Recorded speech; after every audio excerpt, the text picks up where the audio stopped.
everyone, I am Rebecca from ChemKnits, and today we are going to play with the Earth Hues Botanical Dye Kit to do some natural dyeing on superwash wool yarn. And specifically, today we are going to be dyeing with Cochineal Extract.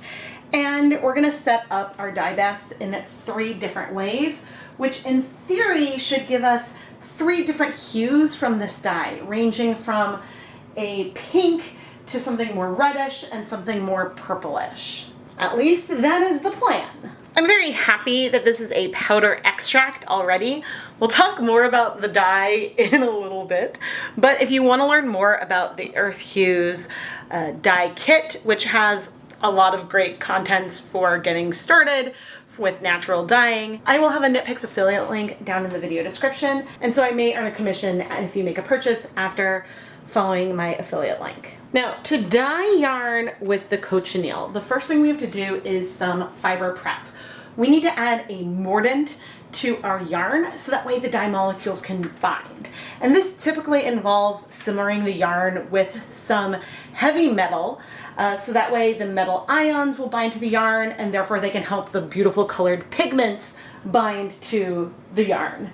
And so we'll get to all of that now. Today I'm going to prepare 500 grams of KnitPicks Wool of the Andes worsted weight yarn with an alum mordant. More specifically, this mordant is potassium aluminum sulfate.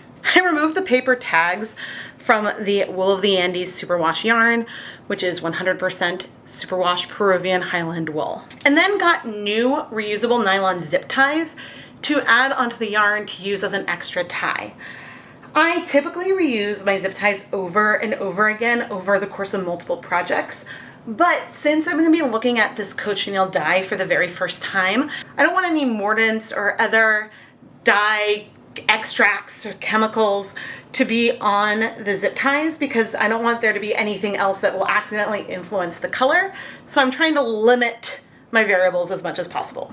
But I'll save the zip ties in the end and we'll reuse them eventually, but today we're trying to do some comparisons, and so we want them to be different. I then filled a basin with hot tap water and a little bit of dish soap and brought over the yarn to let it soak in this little bath for 30 minutes. This will help remove oils and things from our yarn in addition to getting it pre-soaked before we go and set up our mordant bath. To weigh out the powders I would need for our project today, I put on my deluxe rubber respirator mask, safety glasses, and gloves. You always want to wear a mask whenever you are dealing with dry dye powder, and I appreciate that all of the Earth Hues powders say wear a dust mask on them. That's very responsible. I'm going to set up 2 different mordant baths because one of the mordanting processes will help us get, in theory, a different color from the cochineal. The amount of the potassium aluminum sulfate that you need was recommended at 20% of the weight of fiber. So for every 100 grams of yarn that we're going to be dyeing, I will want 20 grams of the potassium aluminum sulfate. So I weighed out 2 different amounts for the 2 different baths. 20 grams of the potassium aluminum sulfate in one jar and then 80 grams in the other, because I'm going to have 100 grams of yarn in one pot and 400 grams of yarn in the other. I also measured out 6 grams of some cream of tartar to add to the 20 grams of potassium aluminum sulfate. In theory, this should shift the cochineal color to more of a true red from a fuchsia. And you want the cream of tartar at 6% of the weight of fiber, so 6 grams per 100 grams of fiber. Then using my still pretty new to me electric kettle, I dissolved our powders in some boiling water before transferring these mixtures to some stainless steel kettles. My smaller 8-quart kettle already had 6 cups of hot water in it, and my larger kettle, my 12-quart Dyepot, had 16 cups of hot tap water in it already when I brought them over. I'll add more hot water as needed to cover the yarn once we add the yarn into the pot, but this way we've diluted things a little bit more before we come in and add the yarn. In theory, you probably should have dissolved the cream of tartar and aluminum sulfate separately, but I don't think it's a problem to dissolve them together, and so that's just what I did here today. I also have a feeling that there's some wiggle room with some of these proportions, but I'm trying to go with what's recommended for the start. Our yarn had soaked with the soapy water for at least 30 minutes, and I gave it a quick rinse to remove some of that soap because I didn't want to introduce the soap into our next dye baths. I added 100 grams of yarn to our small pot and 400 grams of yarn to the bigger pot, added more hot water if that felt necessary, and then brought the 2 kettles over to the stove where I started heating them up slowly to just below a boil over the course of 45 minutes or so. Once we were just below a boil, I set a timer for 1 hour and left the yarn at that temperature, covered, and then I turned off the heat and let everything cool off for at least 30 minutes before removing the yarn and setting it aside until tomorrow. I am very, very happy that this Cochineal Extract is a powder versus from the source, because you can get it and extract it yourself from the source, I have seen. Cochineal is an insect, and this pigment is really highly harvested and used. Apparently, Peru exports about 200 metric tons of cochineal every single year. Another name for cochineal extract is carmine, which you may have seen as an ingredient before on cosmetics. And I don't know the ratio of how much of the cochineal extract that's produced, how much goes into cosmetics and not, but I hypothesize that a reason why some cosmetic companies list products as vegan is a way to indicate that they aren't using carmine in it. But anyway, let's go measure some of this out and see how well it dissolves. If you're curious about the proportions that we should use for the cochineal extract, they recommend between either a 0.5% or a 1.17% depth of shade. I think we're gonna go for the medium toned at a 1% depth of shade, which would be 1 gram of dye per 100 grams of yarn. I am now wearing my deluxe rubber respirator mask, safety glasses, and gloves because we're dealing with the dye powder. Yep, and this one says wear a dust mask. Dust mask. I can speak. Okay, I have 10 grams of the cochineal powder total. So using a dry spoon, oh, all right, this is a very fine powder.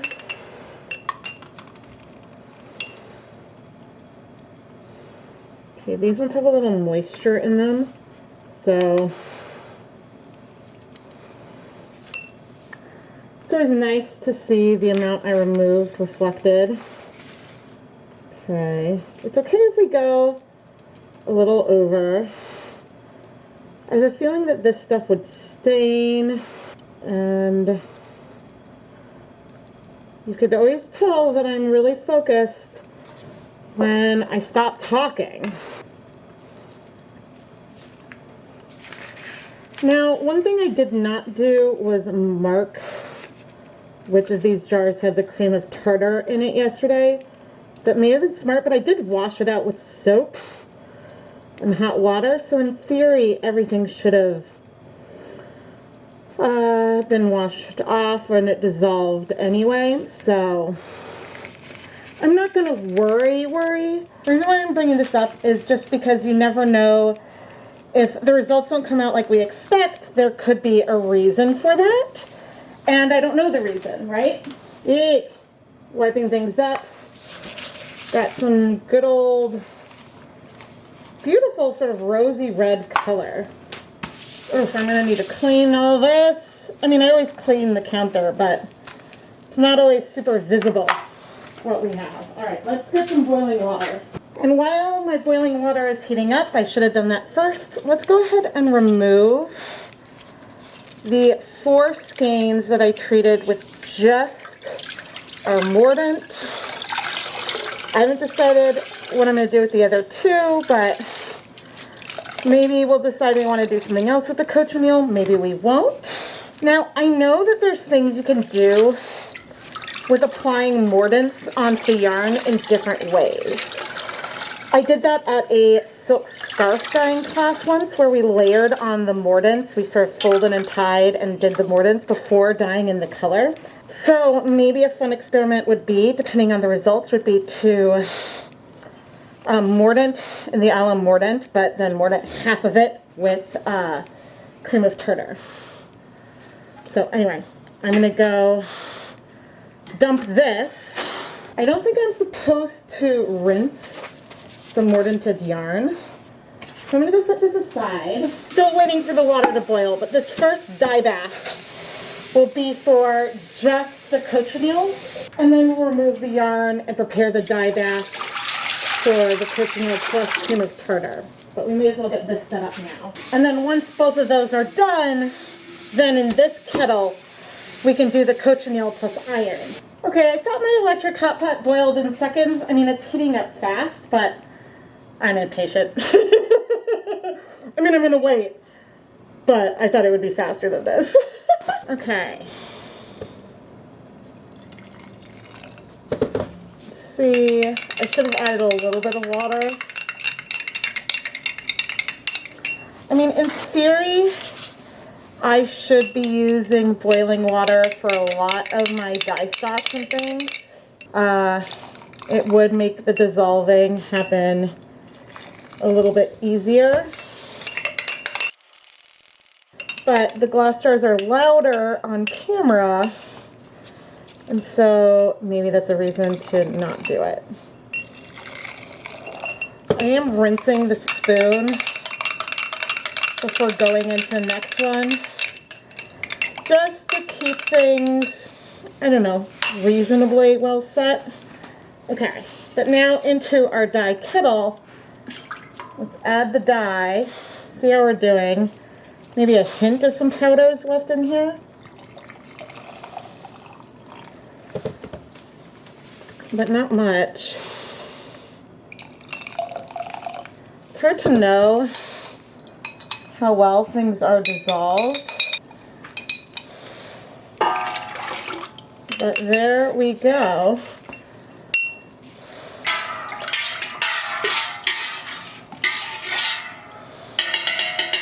We have our dye bath, and now I'm going to go get one skein of yarn and see. Ooh.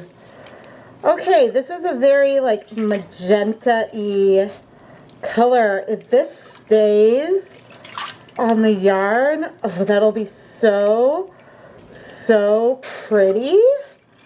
Oh my goodness. Now, I cannot tell you how well the color is dissolved versus maybe being a suspension, but it's soaking into the yarn. And I'm gonna now take this over to the stove to start heating it up. And I'll pop the cover on. I just remembered I could take my mask off. And if you're curious, my kettle, my hot water kettle, is dedicated for dyeing yarn and is never used for food, which is why I can set it down here. Okay. This is our yarn that also had cream of tartar in the mordant. Okay, I'm gonna go rinse out the container. We'll just set the yarn right here. Okay, I'm going to add 8 cups of water. Then we're gonna add our 1 gram of cochineal dye, and we're going to rinse this out. Now apparently cochineal is pH sensitive, which I think would be really fun to test at some point. So we'll see if there's some color in the dye bath at the end or if we need to take some more. Okay, so this mordant has cream of tartar in it. It's looking very, very similar. I'm going to need to remember to write on the label that it had cream of tartar. Right now, having just done the last one, I'm not feeling any difference in the color. They both look very similar, but we'll see. We'll see. I'm going to go take this over to the stove. to also start slowly heating it up. Yeah, so I have everything over on the stove on low heat. The goal is to let it heat slowly over 45 minutes or so. But I'm gonna go take a closer look at the two colors. No cream of tartar, cream of tartar. Okay, I maybe see something super subtle. Maybe there's a slight difference and the cream of tartar looks a little bit more yellow, a little bit less blue. Maybe? But anyway, we did learn with our logwood when we added iron, there was a shift in color that because the iron was in the next dye bath, it looked way dramatic, and then the final colors were different, but it was very, very subtle, the difference. Because I'm not expecting to see a shift in the depth of the color, just a shift in the hue a little bit. And it could be fun to play around with proportions on mini skeins to see if, okay, if we have different amounts of cream of tartar, can we make more of a gradient? But if things are so subtle to begin with, then it may not be worth making a gradient because if the two colors are so close together to begin with, then it could be really hard to tell apart what's in the middle. But you can imagine how figuring out that you can get these shifts in the colors would make a much bigger deal when you don't have as big of a library of colors to play with. So I'm very excited to see what kind of different hues we get. This is with our cream of tartar, a little over 40 minutes, and we're at a simmer. I've reduced the heat to low. I'll keep an eye on it to make sure we stay in a low-ish area. And by lowish area, I mean I don't want anything to like boil over. Woo. So this is the no cream of tartar, and similar. I would say that it is more purple than our other one. I should have litmus paper or something, because I know again that this is a pH sensitive molecule, but we'll see how much dye is left in the pot when I eventually remove the yarn, and then we can play with that and see how we shift the pH. But anyway, I set a timer for 45 minutes, and yeah, I'll just kind of make sure that we are at either just a light simmer or just below a boil. I believe around 200 degrees, so really just below a boil is our target temperature. But anyway, I'm not using a thermometer, so we'll just keep an eye on it. Okay, it's been 45 minutes. This is a beautiful berry color. This has no cream of tartar, just the Cochineal Extract. Reminds me a little bit of Berry Crush, I think. But I'm gonna leave the lid on and we're gonna let it cool for 30 minutes before I remove it. Okay, let's turn off the heat on our cream of tartar one. It's also feeling a little bit berry to me. Maybe it's a hair less blue, but we also might see the color shift once we remove it and squeeze some of the liquid out, because the shift might be happening on the yarn versus in the dye bath. Whereas I imagine when we add iron to a dye bath, we'll see a shift in the liquid. Now, normally if I was gonna edit a video like this, I would probably have show one pot all the way through versus going back and forth.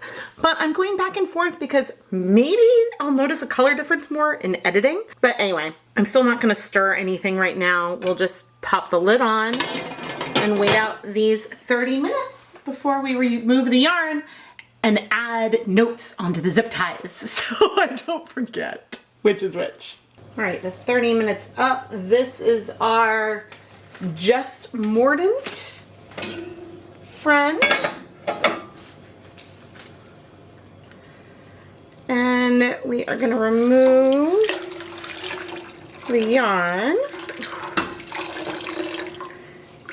I was expecting something a little more bright pink. It's very like wine colored, which isn't a bad thing. Just from the descriptions, I expected something a little brighter. Now, one thing I want to do, because we're gonna play with this, is take some of the liquid into two of our jars, and we'll play with that a little bit. But now I'm going to dispose of this liquid so we can reset it in a moment. But before we reset, I'm going to label that yarn and we'll go remove our other yarn. All right, I named that last one alum, and this is going to be 2. Let's see. I don't know about feeling more red per se, but maybe it's a little more intense. I'll show them side by side in a second, but this one I'm going to call 2 Tartar. But now we're going to go and set up for our iron skein. And I want to show you the pot I'm rinsing out. We'll look at the yarn side by side in a second, but it's almost like a discoloration on the pot, and there's definitely some staining to it, which I'm not going to clean super heavily right now because I'm about to do the exact same dyeing setup that we had before, just with one minor difference, which is the addition of iron. But I am noticing maybe some residue on the bottom of the pan. So that's something I just want to pay attention to over time and make sure I scrub these really, really well. Off camera, I measured out 2 grams of iron, and I will dissolve this in some boiling water inside a larger glass jar. And I'll rinse this with just plain water to put in the pot. Okay. That's my boiling water. And doesn't even really need stirring. It's nice and rust colored. There's a couple particles that are left, but whatever is left should dissolve well once we heat up our dye bath. Okay. Here's almost 8 cups of water. That has no iron in it yet, because I'm curious. This is our cooled off cochineal. Rinse out the container. I'm curious if we're going to see a color difference once we add our iron. Okay. Here's the rest of the 8 cups of water. But that was not very much iron. And here is the bulk of the iron. And supposedly this will make things more purple.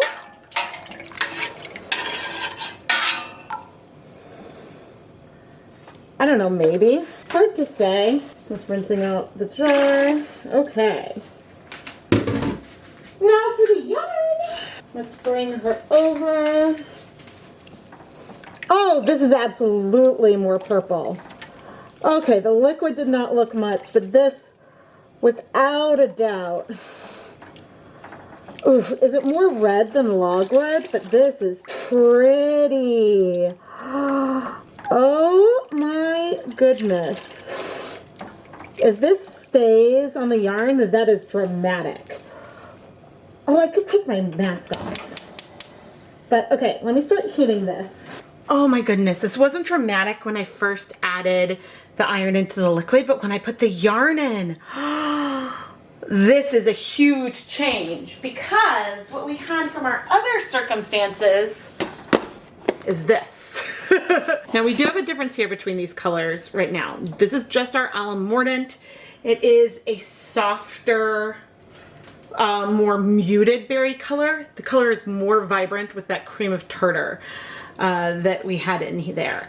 I don't know if I would call this more red, but I would call this more vibrant for sure. But that iron difference is super dramatic compared to what we have here, whereas the cream of tartar was really, really subtle. Of course, this is my first time ever using cream of tartar or anything else to try to modify the color with the mordant bath itself. So I think that it's kind of nice that I do see a visible, distinct difference between the two. But let's go play with one other little thing I want to play with. I wanted to do a quick and dirty test to see how the color shifts with a change in pH. So I added some vinegar to one of these jars and some baking soda to the other. I mean, the instructions say that cochineal can change orange with a strong acid and purple in like an alkaline situation. So yeah, I mean, I added a ton of vinegar. I guess in theory, if we added a lot more acid, maybe we would shift orange. I'm not gonna bother trying though, because I mean, I added like half of the volume of vinegar, so that made it a bit acidic. Oh well. But the main reason for doing this kind of little project right here and looking at the differences is that if you're not getting the hue you want, it could be worth checking the pH. But doing a test like this just on the liquid is something that could be useful to decide whether or not you want to explore that. But I say this with an asterisk because I'm using the finished dye bath with whatever residue and pigment was left behind versus the first dye bath, which has more of the pigment in it. So maybe we would see something sharper otherwise. So it's been about 30 minutes. I've been slowly heating things up and I went to go check, and do you see what I'm saying? Whereas when we didn't have iron, we had lots of color left in the center. Here we have a lot of particles, and I am surprised and perplexed. We aren't even up at a boil yet. Okay, that's just whatever was in that center area. There's still a ton of color in here. It must have just been whatever was in that middle all absorbed or something, because we definitely still have color in here. But for a second, I was like, I don't know what's happening. Did everything crash out? Because I have seen that in the past with other types of situations. So anyway, slowly heating up. Okay, after 45 minutes, well, we are steamy. Turn off the heat. I mean, the color is absolutely distinct. It's funny. Yes, it's more purple. I'm curious to see what the water is going to look like after the end. I see almost what looks like some tonal variation. Like I see some lighter patches in there in deeper areas. Like the color feels a little more patchy. But I feel like more than saying it's more purple, which it is less vibrant. It made the color muddier, which is interesting. Anyway, I'm gonna let this cool. I'll put the lid back on. It was just too hot. I'll let this cool for 30 minutes and then we'll remove the yarn. I'm about to dump and wash the kettle with the dye bath that had the cream of tartar. And I don't know if you can see that sediment. If I move it, then you can kind of see that that sediment on the bottom. So what I'm observing in the iron bath isn't necessarily unusual. Something isn't super soluble, at least as things cool off. Or maybe when they weren't cool. But we got a lot of color in the yarn, and fingers crossed it won't be a bleeder. I just took the lid off. It has been 30 minutes. I cannot get the zip tie. The nice thing is that having a zip tie on our yarn means that when I pick it up, it's less likely to get tangled. Without question, this is another color than our other yarns. I'm gonna set this aside to cool, and then we can wash all the yarn. I don't know if I'm gonna wash it together or separately. I don't know if it would matter. See, the arguments for washing it all together is that it's easiest. But the arguments against it is that what if there's still some iron in here and then that touches the other yarn? Could that at this point shift the color? I don't know. And part of me wants to throw it all together to experiment, and the other part of me wants to not risk it. So there's that. Now on camera, that yarn right there looks red. It looks red on the little monitor. In person, I'd say it is maybe more akin to cherry blossom. It's still very pinkish, but in comparison with everything else, right now, it definitely looks red. I decided to go ahead and wash each of the yarns separately because we want to have our results the way we have them. I don't want to mix things up. So washing in cool water with a little bit of dish soap and then eventually some Synthropol, a lot of color came out of the first skein that just had the Alum Mordant. And at one point early in the rinsing, I saw some particles sort of floating on the surface. And this is only annoying because when you have dye that needs to be rinsed out that is in a solid form, like a particle, it's harder to rinse out than if you're rinsing out dye that is soluble and will dissolve in the water you're rinsing with. Now, clearly the rinse water is pink. There is still stuff that is soluble, but I have a feeling it'll take a while. And I took care, mainly because of my back, to let the yarn sometimes soak for a little bit, to take some breaks, and then to come back and keep washing. Thankfully, the pink did seem to get less and less vibrant, and one of the last additions in soap with more of the Synthropol soap, which is sort of a pH neutral soap that is marketed for dyers to use, and I find it does sometimes really help when there's a huge bleeder. It's a little bit drying on the hands though, so that's why I don't use it that much. But adding the soap when the bleeding didn't get as bad as it had at the beginning, that made me feel a little bit better. So I let things soak for about 5 minutes before coming back to rinse more. Washing the second skein, the one that had the cream of tartar in the Mordant, went very similarly to the way the first did.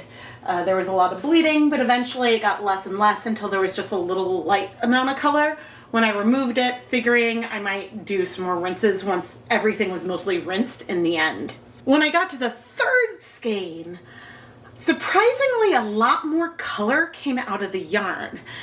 And the color seemed to be fairly saturated and almost like a grape Kool-Aid purple when we had the iron in there with the dye. But I wonder if some of the iron complex with the dye, I don't know what happened, but the color feels a lot less saturated to me than the other skeins. Of course, I haven't looked at it side by side yet, and so maybe when I bring all three together, I'll feel a little differently, but it definitely feels like most of the pigment is on our cream of tartar skein. Once the water from rinsing the third skein was mostly clear, I brought over the first two to rinse things together. I figured at this point, I don't think there's gonna be much color transfer. Certainly my hands weren't getting stained, and yeah, I just rinsed it a couple more times until the water was mostly clear. Then I put the yarn through my spin dryer and hung it all up to dry. Washing all three together, it definitely looks like there's a saturation difference. And the iron skein is significantly lighter than the others. Maybe I used too much iron? I don't know. Here we have all of the yarn I dyed with Cochineal. We have our yarn that had just the Alum Mordant, the Alum Mordant plus cream of tartar, and then Alum Mordant with an iron added into the dye mixture. And I'm honestly wondering if the iron treatment should be with the Mordant because it's another metal versus with the dye. So that's something that I don't know because we absolutely have the least amount of pigment here. Editor's note, the Earth Hues kit didn't say how much iron to use for our project here. So the amount that I picked, that 2 grams of iron, was based on the recommendation for a recipe for a silver gray with the logwood, where it had you use 2 grams of iron and 1/2 gram of the logwood extract. Now, since it looked like things crashed out of solution with our iron, I don't know if we should have treated the yarn with the iron during the mordant stage versus the dye stage, so I honestly don't know. If you have any advice or recommendations, please let me know down in the comments. Let me rearrange the yarn. Now we go from least saturated to most saturated. And so right now, I don't know if I can say that this is more red and if it's as much of a hue shift as much as it is a vibrancy change because the amount of color saturation difference that we have here is extreme. But I also didn't see any pH shifts with the color really, so I guess that's something else to consider. Now the iron definitely shifted the hue. I would say that even though this is paler, it is dustier here, so, and this is even dustier, more earthy toned, so we definitely had a hue shift. It's not just a saturation difference. But looking at the finished yarn, I don't know if I'd call this purple as much as a dusty pink. So I don't know if I needed to leave things in the dye bath longer or what. I was working from the best information that I had in the Earth Hues kit, but I have a feeling that I should go and do some more research about the proportion of iron to use to get that shift. But I would say for a first try, we used a lot, and I 100% recommend using cream of tartar with your dyeing with Cochineal. I want to take this opportunity to give a huge shout out and thank you to the ChemKnits Fiber patrons, including Michelle Martin, Tamara Svanes, Dawn Jans, Bernadette Crum, Jessica Parco, Karen Siegel, and the rest of the names you see on the screen right now. Patreon is a wonderful platform for fans to support content creators directly. And I offer a lot of really fun perks that you can get, such as early access to this Dyepot PS series and voting for the direction that each month's series is going to take. I really appreciate all of the input that you give that helps me shape the direction, not just of Dyepot PS, but of the Dyepot Weekly series as well. You can learn more over at patreon.com/ChemKnits, and I'll have it linked down in the video description. To all of the ChemKnits patrons, thank you so much for supporting me over there. And you can follow me on Patreon for free, and then we'll get notified whenever I have a public post, which I often do around when I launch a pre-order or have a really big announcement. So it's worth following me there. One final little note, but I just realized the coloration on the zip ties that I used is a little bit proportional to the colors themselves. We've got the most color, medium amount of color, and the least color. So I thought that that was interesting and shows that, I mean, we know nylon dyes very similarly to wool anyway, but it's fun when we see how zip ties take up color. I am Rebecca from ChemKnits, and I really hope you've enjoyed this video of me dyeing yarn with Cochineal. I have to wonder, I think that the one that I dyed with cream of tartar is a hair softer than the other two. And editing Rebecca will have to go back and check to see if that is a feature of using cream of tartar. But I wonder if the cream of tartar helps in other situations. I don't know much about it. I just followed the instructions and used it. I know I just talked about the Patreon, but the biggest thing you can do to help support the content here is subscribe and turn on notifications so you never miss a new video. I post at least twice a week, and we have a lot of fun over here exploring all different types of dyes and yarn. And I have a lot more natural dyeing videos that are going to be coming up this summer into the fall. And at some point, which I haven't started yet, I'm hoping to play around with layering and mixing different natural pigments to create custom colors or create things that are maybe more variegated versus being very semi-solid like these. Typically, the natural pigments strike slowly enough that some of the other techniques I do, like space dyeing, aren't things that I think would work with natural pigments, but there are ways that we could play around with it, and so I'm excited to play around more, and I hope you are too. Thank you so much for watching.